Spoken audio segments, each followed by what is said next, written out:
शांति। आज 3 जून 2026 की बाबा की साकार मुरली है।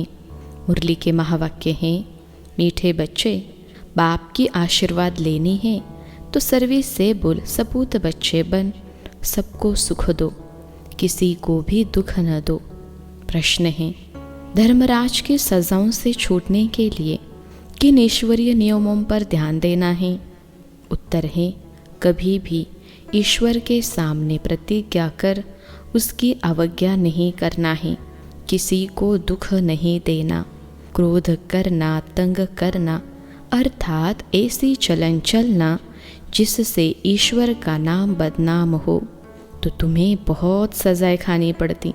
इसलिए ऐसा कोई कर्म नहीं करना है। माया के कितने भी तूफान आए, बीमारी उथल खाए, लेकिन राइट रॉन्ग की बुद्धि से जजमेंट कर रॉन्ग कर्म से सदा बचे रहना। गीत है, कौन आया मेरे मन के द्वारे। ओम शांति। यह किसने कहा ओम शांति? बाप और दादा। यह तो बच्चों को ज़रूर निश्चय होगा कि हमारा पारलौकिक बाप है, परमपिता परमात्मा शु, और यह ब्रह्मा सब बच्चों का अलौकिक बाप है। इनको ही प्रजापिता ब्रह्मा कहेंगे। इतने बच्चे और किसको होते हैं क्या, सिवाय प्रजापिता ब्रह्मा के?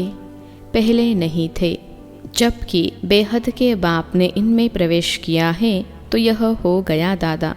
यह दादा खुद कहते हैं कि तुमको पारलौकिक बाप की प्रॉपर्टी मिलती है।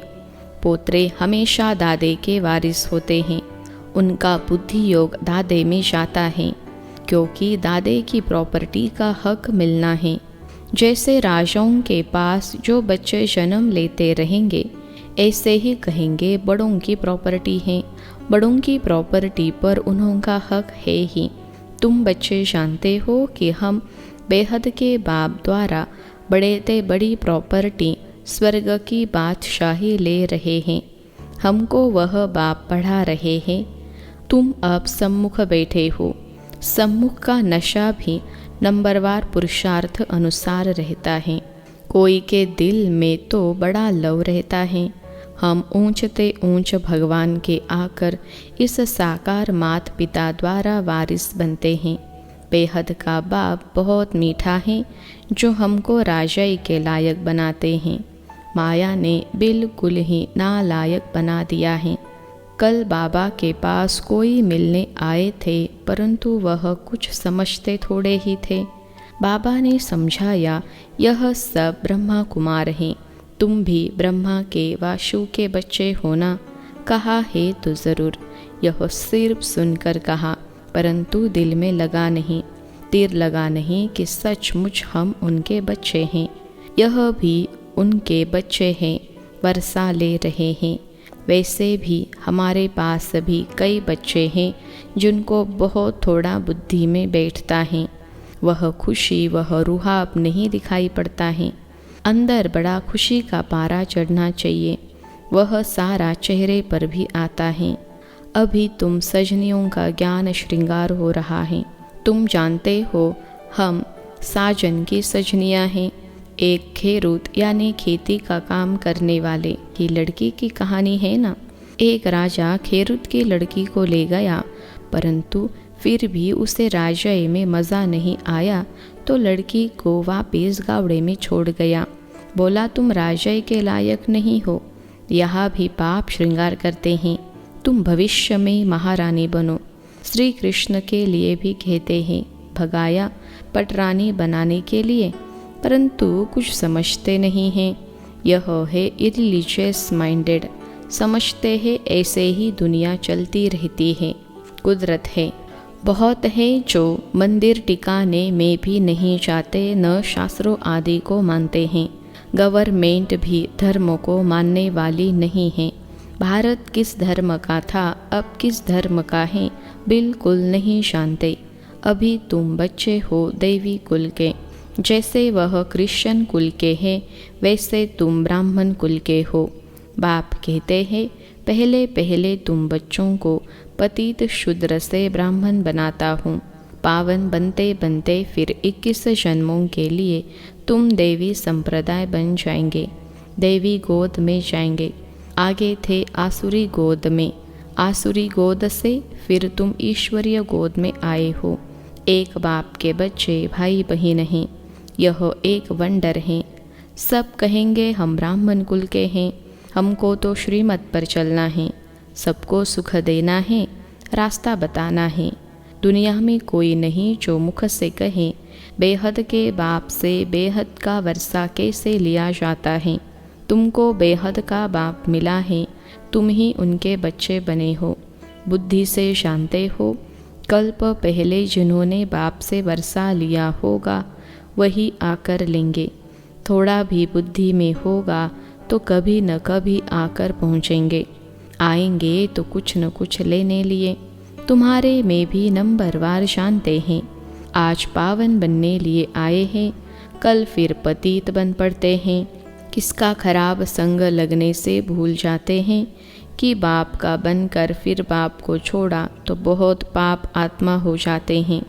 जैसे कोई किसका खून करते हैं तो पाप लगता है, वह पाप भी थोड़ा है।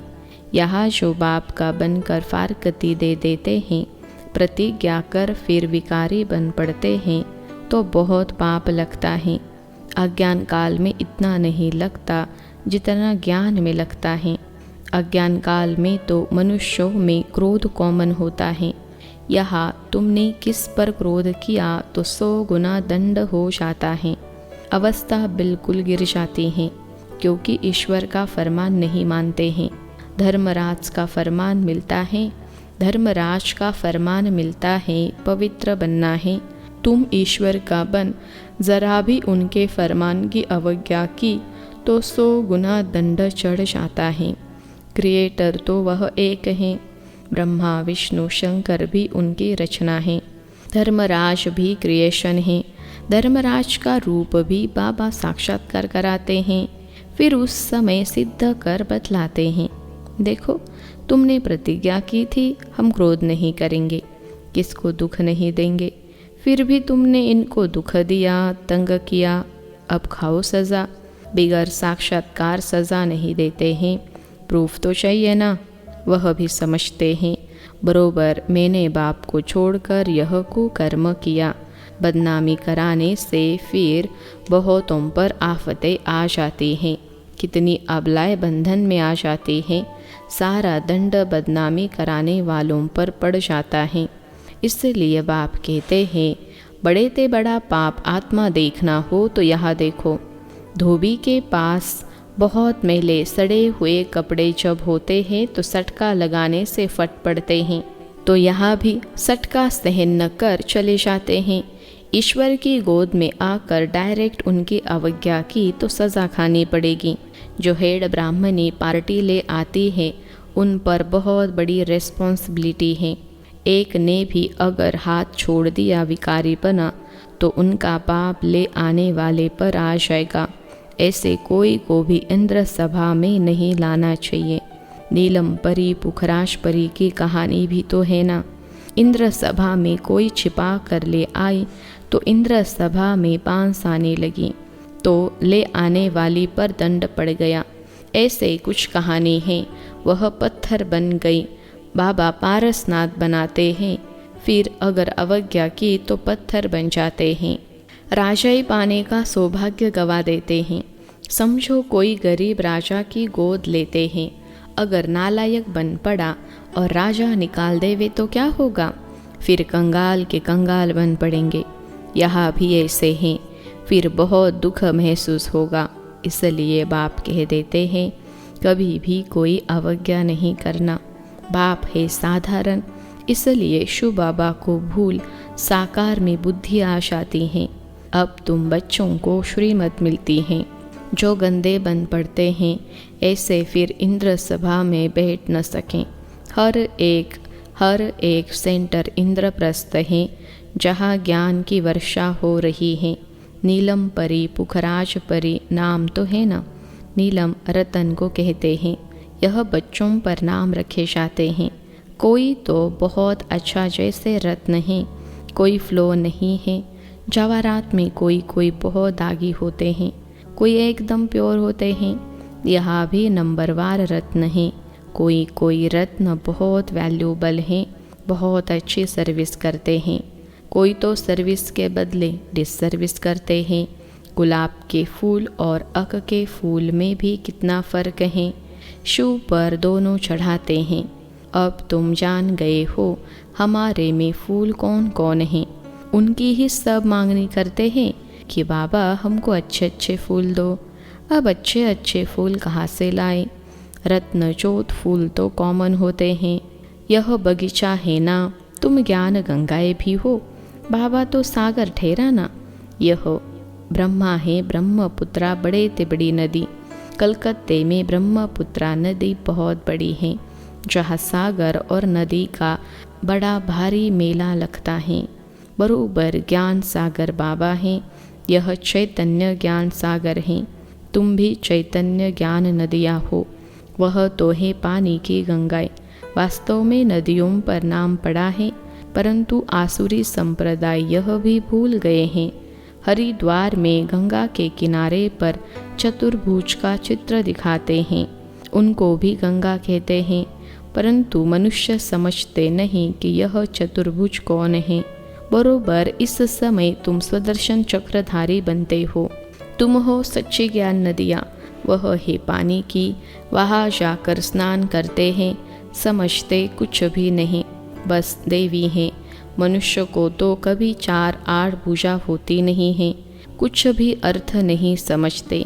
तुम बच्चे जानते हो बाबा हमको क्या बनाते हैं। हम तो 100% बेसमझ थे। बाबा की गोद लेने से हम स्वर्ग के मालिक बनते हैं। भल यहाँ कोई राजा हो, परंतु स्वर्ग के सुख और अभी के सुख में रात दिन का फर्क है। तुम्हारे में कोई ऐसे भी है जो बाप को नहीं समझते हैं, तो अपने को भी नहीं समझते हैं। देखना चाहिए कि मैं कितनी खुशबू देता हूँ। उल्टा सुल्टा तो नहीं बोलता हूँ, क्रोध तो नहीं करता हूँ। बाप झट चलन से समझ लेते हैं कि यह बच्चा कैसे होगा। सर्विसेबल बच्चे बाप को बहुत प्यारे लगते हैं। सब तो एक जैसे प्यारे नहीं लग सकते हैं। ऐसे बच्चों के अंदर से ऑटोमेटिकली आशीर्वाद निकलती हैं। बाप का ना फरमान बरदार बच्चा होगा तो बाप कहेंगे ऐसा बच्चा मुआभल। कितना नाम बदनाम करते हैं। इसको कहा जाता है तकदीर। किसकी तकदीर में क्या है झट पता लग जाता है।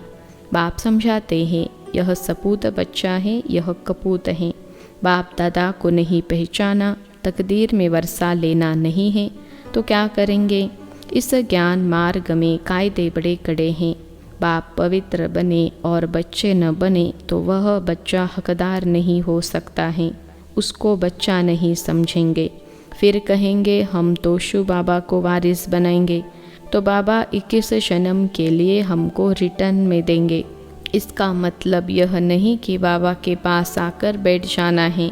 नहीं, गृहस्थ व्यवहार में रहते सबको संभालना भी है, परंतु ट्रस्टी होकर रहना है।